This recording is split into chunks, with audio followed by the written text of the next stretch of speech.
Today is Monday, October 28th. Good morning from the Civic Media News Desk. I'm Joanne Krulotz. More focus on Wisconsin this week from the presidential campaigns.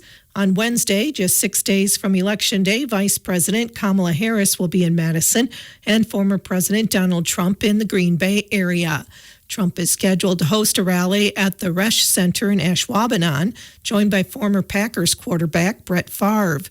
The Republican candidate's remarks are scheduled for 6, and a campaign advisory suggests he'll address issues related to the economy. Vice President Harris will be on the University of Wisconsin campus for a Get Out the Vote concert and rally featuring musical artists including Gracie Abrams, Mumford & Sons, Remy Wolf, and members of the National. The rally starts at noon and is scheduled to end by the time Trump takes the stage in Ashwaubenon. In addition to the Wednesday events, Republican vice presidential candidate J.D. Vance campaigns in Racine today, while First Lady Jill Biden and Gwen Walz, wife of Harris's running mate, Minnesota Governor Tim Walz, will be in La Crosse. Donald Trump returns to the state Friday for a rally at Fiserv Forum in Milwaukee, site of this year's Republican National Convention. Despite an increase in state aid this year, residents of 14 Wisconsin municipalities are being asked to approve property tax increases, including 5 in Dane County. Wisconsin Policy Forum President Jason Stein says state aid did go up substantially in 2024, but communities with high property values, like those in Dane County, didn't get a lot from that increase. It tended to be more smaller communities with low property values that really cashed in on that increase in state aid. Voters in the cities of Madison, Fitchburg, Monona, and Middleton, and the village of Maple Bluff are being asked to approve property tax increases, totaling nearly $30 million in order to cover costs for services and staffing. The largest local referendum outside of Dane County is in Stevens Point, where voters will be asked to approve a property tax increase of just under $1 million in order to hire more firefighters. Wisconsin elections officials are reporting a nearly 40% increase in early in-person absentee voting over 2020. Early in-person absentee voting began Tuesday in the battleground state. The Wisconsin Elections Commission announced that as of Friday morning, 229,702 people had voted early in person, compared with 209,665 as of the morning of Friday, October 23rd, 2020. The commission says voters have requested nearly 1 million absentee ballots, with 715,395 returned by mail or in-person early voters. Early in-person absentee voting continues through Sunday. Wisconsin Republican Senate candidate Eric Hovde has repeatedly defended his self-professed lack of knowledge about the U.S. Farm Bill in the campaign's closing days, after first saying in a debate that he is not an expert on the legislation that is vital to farmers in the state known as America's Dairyland. Hovde's repeated comments in the past week come after the incumbent, Senator Tammy Baldwin, secured the endorsement of the usually Republican-aligned Wisconsin Farm Bureau. She is the first Democratic candidate for statewide office to receive it in more than 20 years. Both Hovde and Baldwin say the race is razor thin, with possible majority control of the Senate on the line. The Wisconsin Elections Commission is reminding voters about the need to be cautious when receiving or responding to communications purporting to represent official voting information about the upcoming November 5th general election. The WEC has heard from concerned voters and local election officials regarding unsolicited communications that may provide inaccurate or misleading information. Voters should be cautious about any voting-related communications, including text messages, emails, mailers, phone calls, robocalls, and more from unfamiliar sources.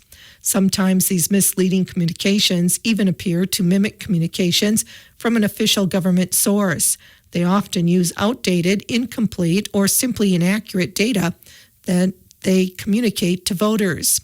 When it comes to voting information, Wisconsinites should make sure to rely upon accurate official resources. This includes the WEC's official myvote.wi.gov website. There, voters can check if and where they are registered to vote. Voters can also review their voter history, find their polling place, see what's on their sample ballot, request an absentee ballot, track that ballot, or learn about in-person absentee voting options. Voters can also contact their municipal clerk, who can confirm a voter's registration status and answer any questions a voter might have in advance of the election. Voters can find their clerk's contact information on the MyVote website.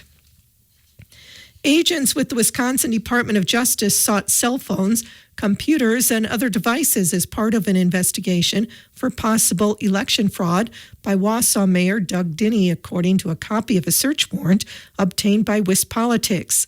During a press conference earlier this week, Dinny said agents said little when they served the warrant at his office last week. I'll respectfully say that I had very little speaking opportunity when they were confiscating my material in my office. I mean, we all know what happened. One would have expected a conversation with the mayor as to, what happened, but that has yet to happen. Dinny said agents also showed up at his apartment where his wife was watching their grandchildren. The 7-page warrant was signed by an Eau Claire County judge. The DOJ investigation stems from Dinny's actions last month when he removed the city's ballot drop box from the front of City Hall to his office. The drop box was locked and not yet in use, and it remains unclear what law Dinny may have broken. The box has since been returned and is in use. The MyVote website is again the subject of litigation. WisPolitics reports a federal lawsuit has been filed by a Green Bay voter and the Oshkosh town clerk seeking to bar Wisconsin's election commission from using its MyVote website. They argue that the system lacks proper cybersecurity protections and that the commission wasn't authorized to create the online portal. The lawsuit comes over a month after local clerks started sending absentee ballots to voters.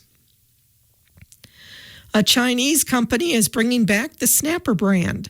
Lawn care enthusiasts were upset last year when Briggs & Stratton closed down the brand, but the Milwaukee Business Journal reports through a licensing deal, Day North America will bring the Snap back.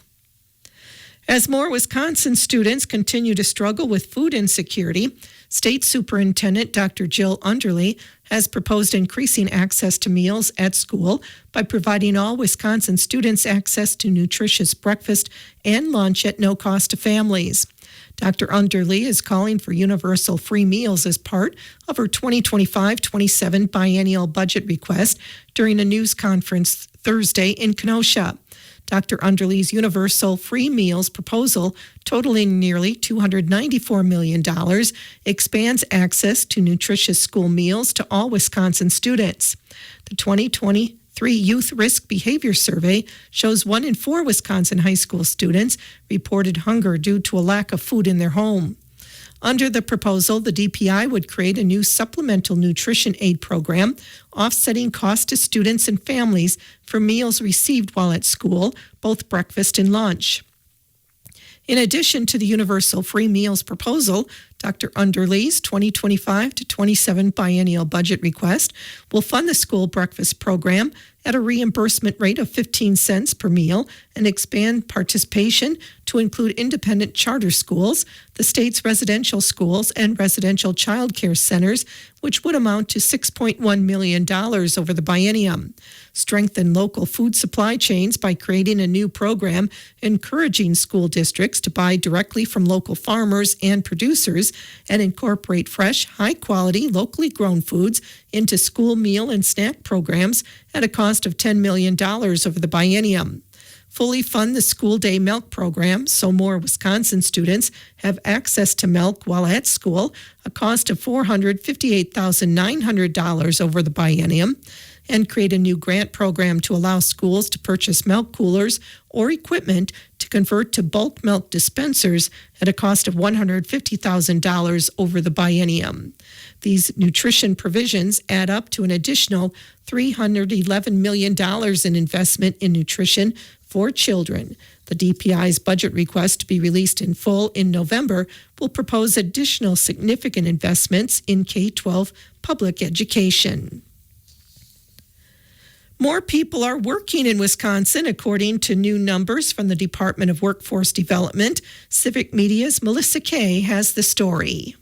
Preliminary employment estimates for September show Wisconsin with a 2.9% unemployment rate.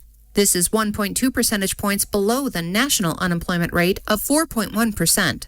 According to the Department of Workforce Development, Wisconsin's labor force increased by 6,700 over the month, achieving a record high number of 3,059,700 employed. This is the fifth straight month of record employment, highlighting the unprecedented number of workers participating in Wisconsin's economy.